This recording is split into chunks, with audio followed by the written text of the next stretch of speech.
إن الحمد لله نحمده ونستعينه ونستغفره ونؤمن به ونتوكل عليه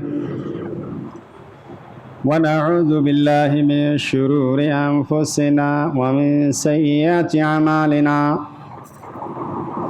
من يهده الله فلا مضل له ومن يضلله فلا هادي له وأشهد أن لا إله إلا الله وحده لا شريك له وأشهد أن محمدا عبده ورسوله أما بعد فإن خير الحديث كتاب الله وخير الهدي هدي محمد صلى الله عليه وسلم وشر الأمور محدثاتها وكل محدثة بدعة وكل بدعة ضلالة وكل ضلالة في النار. أعوذ بالله السميع العليم من الشيطان الرجيم من همزه ونفخه ونفسه. بسم الله الرحمن الرحيم. قاف والقرآن المجيد بل عجبوا أن جاءهم منذر منهم فقال الكافرون هذا شيء عجيب أإذا متنا وكنا ترابا ذلك رجع بعيد قد علمنا ما تنقص الأرض منهم وعندنا كتاب حفيظ بل كذبوا بالحق لما جاءهم فهم في أمر مريج. وقال الله تعالى في موضع آخر يا أيها الذين آمنوا اتقوا الله وقولوا قولا سديدا يصلح لكم أعمالكم ويغفر لكم ذنوبكم ومن يطع الله ورسوله فقد فاز فوزا عظيما. ہر قسم کی تعریف کبریائی بڑائیاں اللہ رب العالمین کے لیے علاقوں سے ہے اور انگنت بے شمار درود و سلام نازل ہو جناب محمد الرسول اللہ صلی اللہ علیہ وسلم پر. میرے محترم بزرگوں، نوجوان عزیزوں، بچوں، دیگر سامعین و سامعات، آج کے خطبہ جمعہ میں ایک حدیث آپ کے سامنے رکھتا ہوں. مسند احمد کی روایت ہے اور یہ روایت نمبر 22,427 ہے.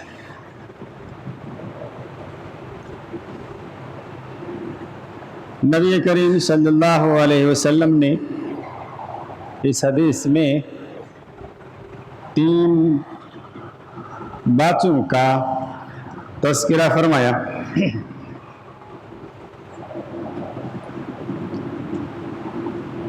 اور کہا کہ یہ 3 ایسی چیزیں ہیں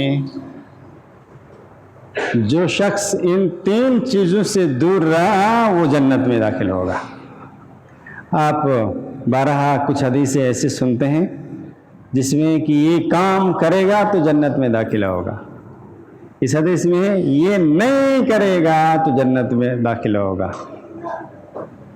وہ 3 کیا کام ہے اس پر ہم لوگوں کو اچھی طرح سے غور کرنا ہے، اور ہم میں سے کس شخص کے اندر یہ بات ہے اسے ترک کر دینا چاہیے یہ 3 کاموں میں.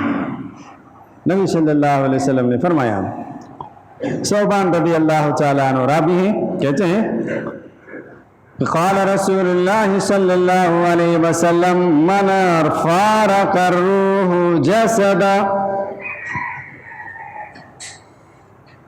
جس شخص کا روح اس کے جسم سے جدا ہوا، من فارق الروح جسدا، جسم سے روح جب قبض ہوا اس وقت وہ آخری حالات میں وَبَرِئٌ مِّن ثَلَاثٍ، 3 کاموں سے اگر وہ بری رہا.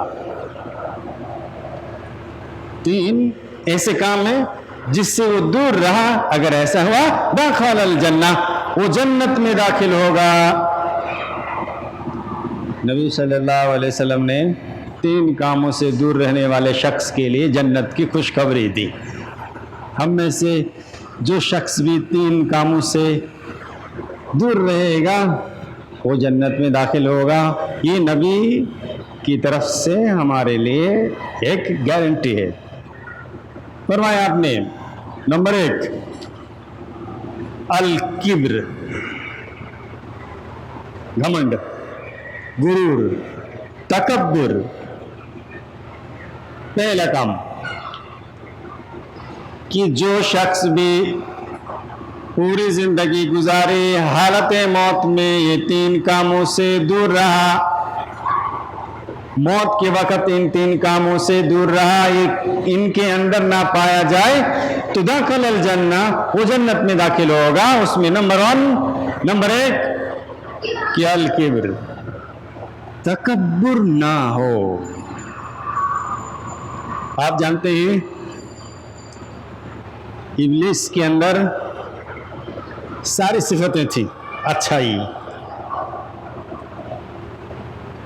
ابلیس اتنا اچھا تھا، اتنی خوبیاں تھیں ان کے اندر کہ وہ فرشتوں میں شامل تھا. مگر اس کو اگر کسی چیز نے جنت سے دور کیا تو اسی کبر نے، اسی تکبر نے. باقی ساری صفتیں اچھی تھیں، تبھی تو وہ فرشتے کی صف میں تھا. اللہ کی ساری فرما برداریاں تھیں، تبھی تو وہ فرشتے کی صف میں تھا. مگر اللہ سبحانہ و تعالیٰ کے سامنے تکبر، کبر کا اظہار کیا، جس کی وجہ سے اللہ نے اسے جنت سے نکال دیا، اسے دھتکار دیا اور جہنمی قرار دیا، اور قیامت تک زندگی دینے کے باوجود بھی وہ جہنمی ہی رہے گا.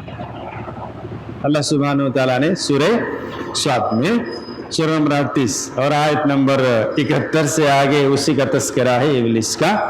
تو بیچ میں آیت نمبر 25 میں اللہ سبحانہ و تعالیٰ نے پوچھا قال یا ابلیس ما منعک ان تسجد، کہ ابلیس ہم نے تمہیں حکم دیا تھا کہ تم سجدہ کرو آدم کو، تم نے سجدہ کیوں نہیں کیا؟ تمہیں کس چیز نے سجدہ کرنے سے روکا؟ اللہ نے کیوں پوچھا؟ اس لیے پوچھا کہ وہ ہمیشہ اللہ کی فرمانبرداری کرتا تھا، ابھی نہیں کیا تو کیوں نہیں کیا؟ اللہ کو تو پتہ ہی تھا کیوں نہیں کیا. یہ ہمارے لیے، ہمارے سامنے ظاہر کرنے کے لیے، قیامت تک آنے والے انسان و جن کے سبق کے لیے اللہ نے رکھا اور اس سے پوچھا. ورنہ اللہ کو تو سارا علم ہے کہ ابلیس کیا کرے گا، پھر اس کا کیا انجام ہوگا، سارا علم ہے.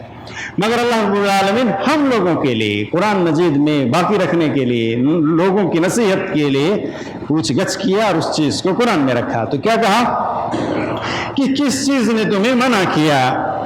لما خلقت، حالانکہ جسے میں نے اپنے ہاتھ سے بنایا، بیدیا، اپنے ہاتھ سے بنایا، تم نے سجدہ نہیں کیا، کیوں نہیں کیا؟ تو اللہ نے کیا کہا استکبرت ام کنت من العالین، کیا تمہارے اندر غرور آ گیا یا پھر تم بہت ہی بلند درجے کے ہو، اپنے آپ کو سمجھنے لگ گیا؟ تمہارے اندر غرور آ گیا، گھمنڈ آ گیا، یا پھر تم اپنے آپ کو بہت اونچا سمجھنے لگ گئے جس کی وجہ سے سجدہ نہیں کیا؟ تو کیا کہا ابلیس نے؟ کہا قال انا خیر منہ خلقتنی من نار، کہ اللہ رب العالمین میں اس شخص سے بہتر ہوں، میں آدم سے اچھا ہوں، آدم سے بہتر ہوں، کیونکہ تو نے مجھے پیدا کیا ہے آگ سے، وخلقتہ من طین، اور اس کو تو نے مٹی سے پیدا کیا. ہماری شان الگ ہے، ہم کیوں ان کو سجدہ کریں؟ اسی کبر نے لے ڈوبا شیطان کو. تب اللہ سبحانہ وتعالیٰ نے کہا قال فاخرج منها فإنك رجیم، پھر تم اس جنت سے نکلو اور ہمیشہ ہمیش کے لیے مردود قرار دیے جاؤ.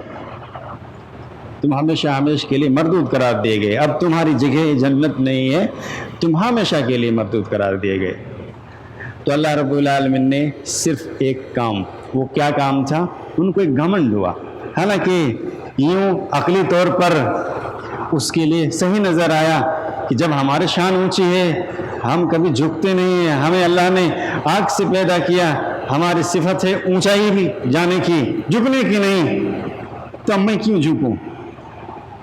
یہ جھکنے کی صلاحیت کس نے یہ آگ کو اس طرح کی صلاحیت کس نے دی تھی؟ اللہ تعالیٰ نے دی تھی۔ اسی اللہ نے جھکنے کے لیے کہا، جھک جانا تھا۔ وہ نعمت جو بھی اچھائی اس کے اندر تھی وہ کس نے دیا تھا؟ اللہ سبحانہ و تعالیٰ نے۔ ہم میں سے ہر شخص کو جو بھی نعمت میسر ہے، چاہے مالی نعمت ہو، خاندانی نعمت ہو، شان و شوکت کے اعتبار سے، یا پھر علمی نعمت ہو، بولنے کی صلاحیت کی نعمت ہو، طاقت ہو، جو بھی ہو، جتنی بھی نعمتیں ہیں اللہ سبحانہ و تعالیٰ کی طرف سے، اسی اللہ نے ہمیں کہا گھمنڈ نہیں کرنا۔ تو کیوں کریں؟ بات ایک ہی ہے، ابلیس کو اللہ نے جو بھی نعمت دی تھی وہ اللہ کی دی ہوئی تھی، مگر اللہ کا حکم نہیں مانا۔ ہم لوگ بھی جو بھی نعمت پائے ہوئے ہیں وہ اللہ کی دی ہوئی ہے، مگر اللہ نے منع کر دیا ہے کہ کب کبر نہیں کرنا، گھمنڈ نہیں کرنا، اور پھر کرے ہیں تو پھر تو وہی سزا ملنی چاہیے جو سزا ابلیس کو ملا۔ پر اسی لیے اللہ سبحانہ و تعالیٰ کبر اور غرور سے بہت ناراض ہوتا ہے، بہت زیادہ۔ بلکہ نبی کریم صلی اللہ علیہ وسلم کی حدیث ہے، عبداللہ بن مسعود رضی اللہ تعالیٰ عنہ راوی ہیں اور مسلم کی روایت ہے، 261 نمبر روایت ہے، کہتے ہیں کہ نبی صلی اللہ علیہ وسلم نے فرمایا، وہ شخص جنت میں کبھی داخل نہیں ہو سکتا، ایسا آدمی جنت میں کبھی بھی داخل نہیں ہو سکتا جس کے دل میں ذرہ برابر بھی، رائی کے برابر بھی کبر ہوگا۔ نبی صلی اللہ علیہ وسلم نے اسی لیے کبر کو بہت سخت ترین گناہوں میں شامل کیا، کیونکہ اللہ رب العالمین نے ابلیس کی ساری صفتوں پر، اچھائیوں پر پانی پھیر دیا ایک ہی گناہ پر، ایک ہی جرم پر، وہ تھا کبر، وہ تھا گھمنڈ۔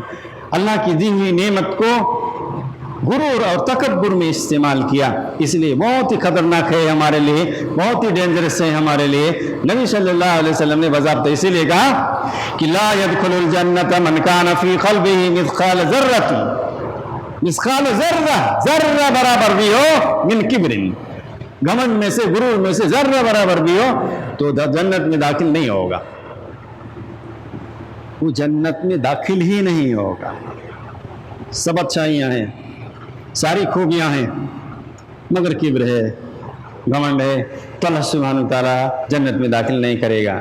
ایک شخص کھڑے ہوتے ہیں صحابہ کرام میں سے اور سوال کرتے ہیں کہ اللہ کے رسول صلی اللہ علیہ وسلم کہتے ہیں کہ یا رسول اللہ صلی اللہ علیہ وسلم ان الرجل یحب ان یکون ثوبہ حسنا، کہ اللہ کے رسول صلی اللہ علیہ وسلم کیا اگر کوئی شخص بہت اچھا، خوبصورت، بہترین کپڑا پہنتا ہے، بہترین جوتا پہنتا ہے، تو کیا یہ بھی کبر میں شامل ہوگا؟ کہا نہیں۔ نبی صلی اللہ علیہ وسلم نے فرمایا کہ نہیں، یہ کبر میں شامل نہیں ہوگا۔ ان اللہ جمیل یحب الجمال، اللہ خوبصورت ہے، اللہ تعالیٰ خوبصورتی کو پسند کرتا ہے، اچھا کپڑا پہننا، اچھا جوتا پہننا، اچھا سے رہنا، یہ کبر اور گھمنڈ میں سے نہیں ہے۔ صحابہ کرام اتنا ڈرے کہ اچھا کپڑا پہننے کو بھی کہیں کبر میں شامل نہ ہو، اس لیے سوال کر بیٹھے، اس لیے پوچھ بیٹھے۔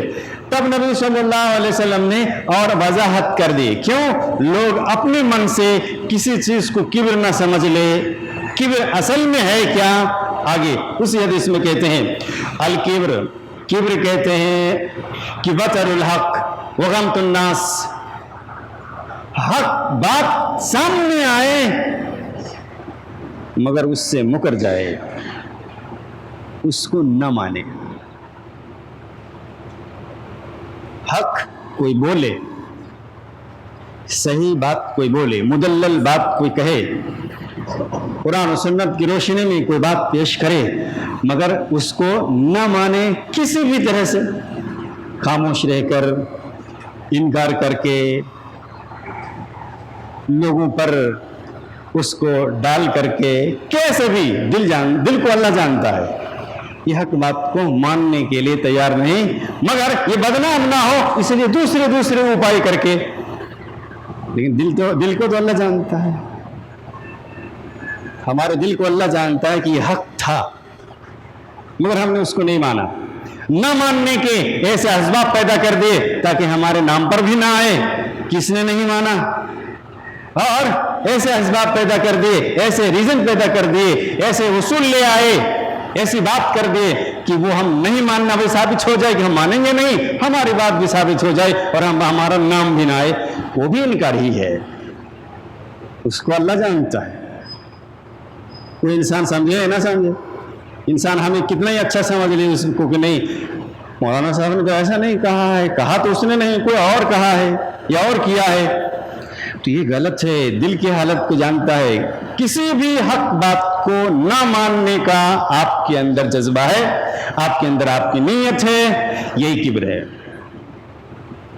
نبی صلی اللہ علیہ وسلم نے صاف گوئی کے ساتھ کہا کہ الکبر، کبر کہتے ہیں کہ جو شخص بھی بطر الحق، حق سے اعراض کرے، حق کو نہ مانے، کیسے بھی نہ مانے، حق کو اپنے اندر نہ لائے، اس سے انکار کر جائے، چاہے وہ پوشیدہ طور پر ہو یا ظاہری طور پر ہو. اور غمط الناس دوسرا ہے، کبر کہتے ہیں کسی بھی مسلم کو، کسی بھی شخص کو حقیر جانے. بہت بسا ہوگا تو ہم لوگ کہہ جاتے ہیں اس کی کیا اوقات ہے ہمارے سامنے بولنے کی، حقیر جانا آپ نے. ایک کبر کا بہت بڑی علامت ہے. اس کی کیا اوقات ہے ہمارے سامنے بولنے کی، ہمیں اسے نصیحت کر رہا ہے، ہمیں سنا رہا ہے، چاہے وہ بچہ ہی کیوں نہ آپ کو بولے، اگر حق بول رہا ہے، اچھی بات کہہ رہا ہے، ہاں صحیح ہے یہ. مگر اوقات جیسے آپ نے بتایا، مطلب آپ کے اندر گھمنڈ ہے، بڑے ہونے کے گھمنڈ ہو، طاقت کی گھمنڈ ہو، علم کا گھمنڈ ہو، یا کسی بھی چیز کے گھمنڈ ہو. حق سامنے آئے، حق کوئی کہہ رہا ہے مگر اس کو نہیں ماننا. دوسرا حقیر جاننا، کسی شخص کو، کسی بھی مسلمان کو حقیر جاننا، اپنے سے نیچا جاننا. ہمارا اتنا بڑا خاندان ہے، آج 2 ٹکے کا آدمی ہمارے سامنے ایسی بات کرتا ہے، یہ کبر کی بہت بڑی علامت ہے، یہ گھمنڈ غرور کی بہت بڑی علامت ہے. ہمارے اندر کوئی بھی طاقت ہو اور ایک ادنا آدمی، چاہے وہ مسافر ہو، چاہے کوئی پردیسی ہو، چاہے آپ کا کوئی رشتہ دار ہو یا نہ ہو، اگر وہ صحیح ہے وہ صحیح ہے، اگر وہ ایمان والا ہے ایمان والا ہے، اگر صحیح بات کرتا ہے اسی کا سپورٹ کرنا چاہیے. تو کبر کی تعریف نبی صلی اللہ علیہ وسلم نے خود اپنی زبانی کر دی. کیوں کر دی؟ اس لیے کہ ایک شخص نے پوچھا کہ کبر اللہ کے رسول، میں اچھا کھاتا پہنتا ہوں، اس کو کبر تو نہیں کہتے ہیں؟